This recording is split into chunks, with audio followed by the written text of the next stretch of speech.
The opening of the chakras has been the subject of a tremendous amount of focus in the yoga literature, with emphasis on the awakening of the Kundalini energy at the base of the spine and the rising up of this energy through each of the chakras up to the crown of the head. The dangers associated with this process have also been described, as a sudden opening of one of the lower chakras can lead to serious psychological and physical imbalances and dangers, particularly if there is not a trusted and experienced guide to help one manage the experience.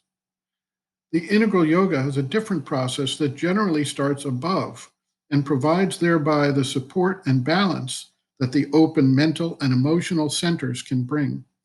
Practitioners of the integral yoga do not focus on awakening the Kundalini energy per se, but on the higher aspiration, the purification of the motives of action of the ego personality and the desire soul, and the opening to the higher force as it descends to empower and simultaneously widen the consciousness of the seeker.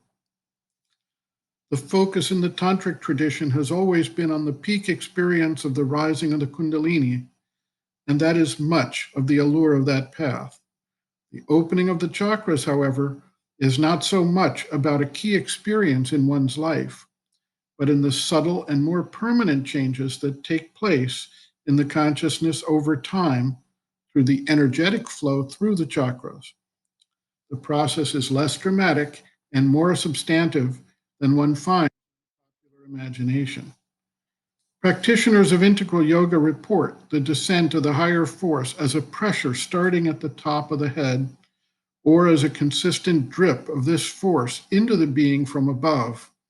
Yet eventually, as it works its way through the being, there arises a more constant state of connectedness, receptivity, openness, and aspiration that spreads through all the aspects of one's life. As this occurs, the seeker observes changes in the way of seeing and relating to the world around himself and the events and forces with which he interacts.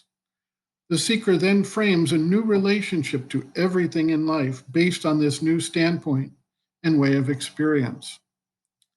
Sri Aurobindo observes, quote, "One can speak of the chakras only in reference to yoga. In ordinary people, the chakras are not open. It is only when they do sadhana that the chakras open. For the chakras are the centers of the inner consciousness and belong originally to the subtle body. So much as is active in ordinary people is very little, for in them it is the outer consciousness that is active. In the Tantra, the centers are opened, and Kundalini is awakened by a special process. Its action of ascent is felt through the spine. Here, it is a pressure of the force from above that awakens it and opens the centers. There is an ascension of the consciousness going up till it joins the higher consciousness above. This repeats itself, sometimes a descent is also felt, until all the centers are open and the consciousness rises above the body. At a later stage, it remains above and widens out into the cosmic consciousness and the universal self. This is a usual course, but sometimes the process is more rapid and there is a sudden and definite opening above. In our yoga, there is no willed opening of the chakras. They open of themselves by the descent of the force. In the tantric discipline, they open from down upwards, the muladhara first. In our yoga, they open from up downward.